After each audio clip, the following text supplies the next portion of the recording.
Coach Buzz Williams, let's go to questions, please. Coach, that double they put on Wade early, how much do you think that kind of sped everything up a little bit and got you out of rhythm? We were not in a good rhythm.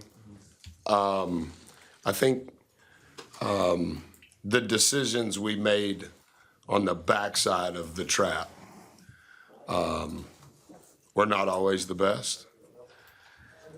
I thought we handled it a little bit better in the second half. And even towards the end of the first half, we were much more comfortable. But it for sure altered our rhythm, for sure. How did you think Tyrese Bradford looked with a few games off, and you feel like he started to feel his rhythm more in the second half?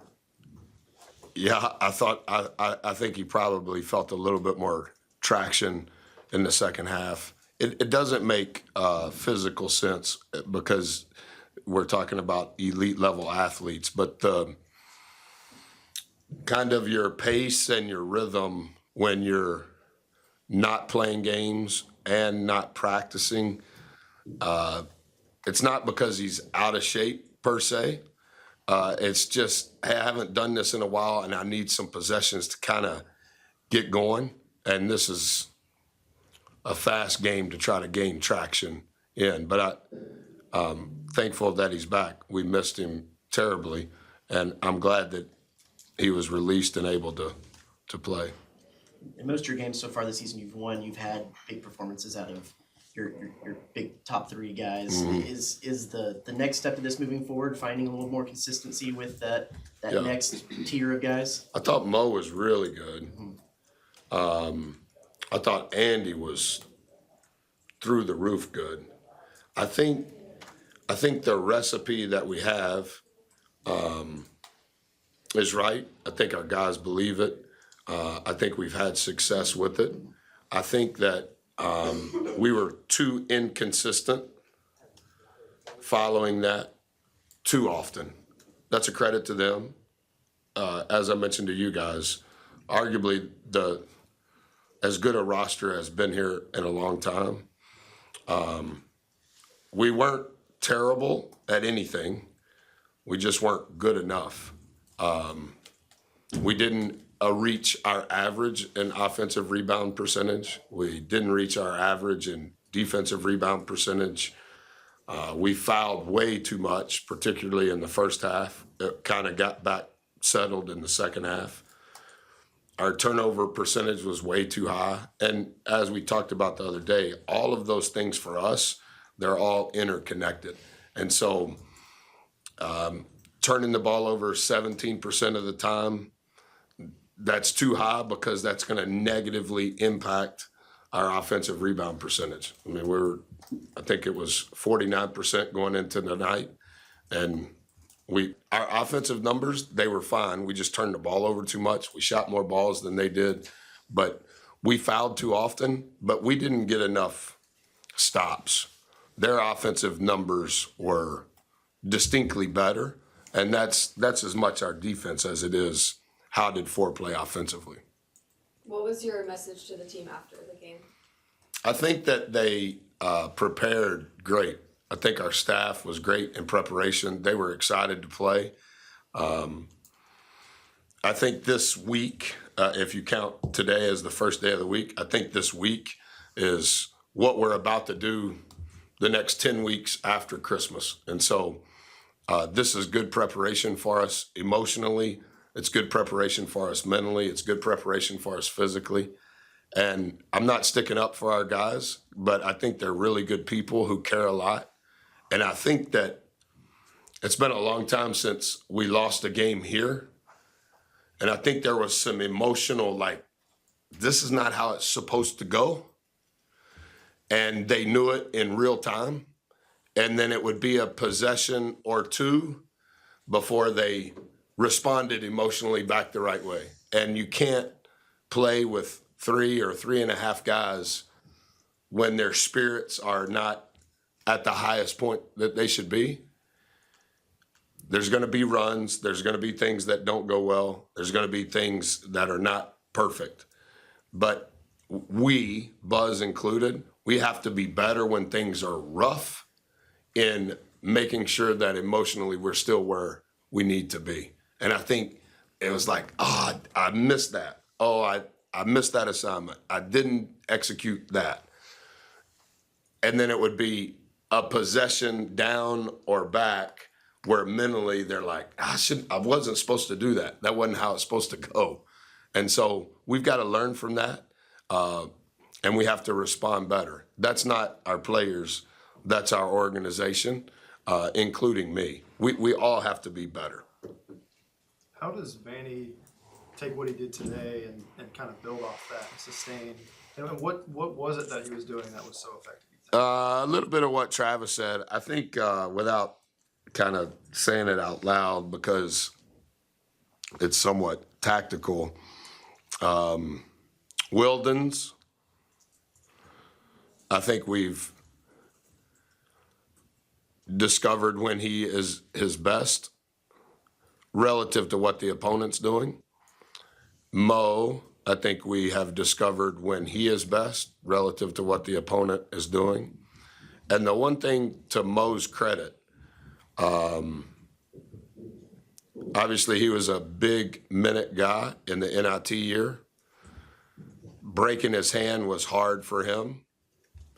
And I think he's just now, similar to what you ask about Boots, I think he's just now getting into his groove. He's been very mature in all that's transpired in the last 6 weeks. And he's been ultra consistent in his work in the film room, in individuals, and in practice. And I think some of that is coming to life. How did you feel like the vibe was in the room? Because I hadn't lost in such a long time here. Did it feel weird? Again, I'm not sticking up for our players. I tell you guys the same thing. I tell them I'm not hiding anything. They were just disappointed. And they're not backing away from being accountable. They're not blaming anyone. They're not complaining. They're not trying to defend their position. They know. 49, this is what I told them. We want to get 8 turkeys. We had 5. All right, well, so the math is we're already behind. We're 5th in the country in turnover percentage in a good way. And today we were poor. We offensive rebound 49% of missed shots, which was 2nd in the country. And today it was 38%. We defensive rebound 77%, and today it's 63%. And so whatever category you want to look at, it wasn't terrible. But if all of those categories are sub your average, and it's a 2-possession game, it's not your effort, it's not your togetherness, it's not your chemistry, it's not that they were hitting, but in every category, we didn't meet the standard. And so I think they knew that in real time, and they were not wanting an excuse. But I didn't holler and scream. I told them exactly what I'm telling you. And I also think I have a role in that as well. It's been a long time since I slept in my bed and we lost a game. But things have somewhat morphed in a good way, right? That wasn't exactly the way it was upon arrival, and we've been it to that. And we can't forget how specific the recipe has to be in order for it to stay that way.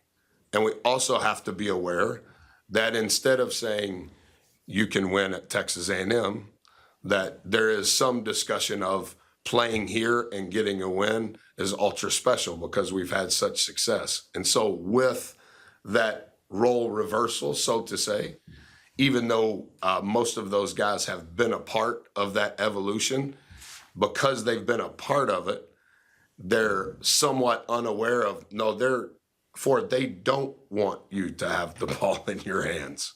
You're not just the kid from Lancaster, hey man, you're fun to watch. No, they're trying to get the ball out of your hands. And like, I thought the crowd was tremendous, a Sunday matinee game. And I thought they were waiting like, come on, we're waiting. And it was too inconsistent too often. We would get consecutive stops and not turn it over and get a shot. We would get a stop and then they would break our back with multiple offensive rebounds.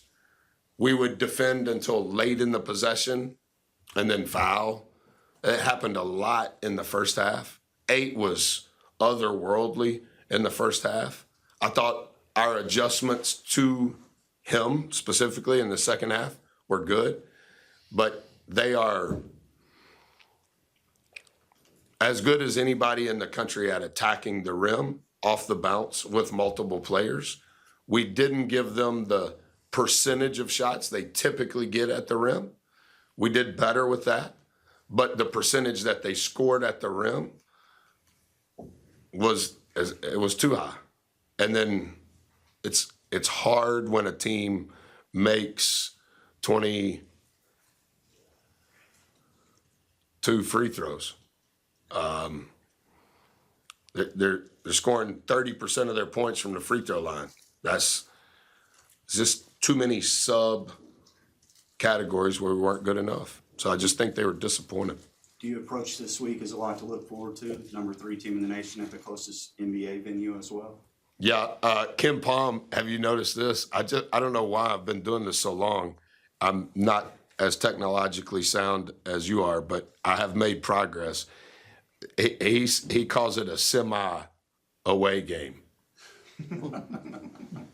Have y'all seen that before? Semi-away? Seen it on his thing, yeah. Yeah. In other words, I guess it's a neutral site, technically. Right. But since it's down the street, for them, I guess he calls it semi-away. When Purdue played in that deal in Indianapolis, I noticed that they did the same thing. We'll be off tomorrow.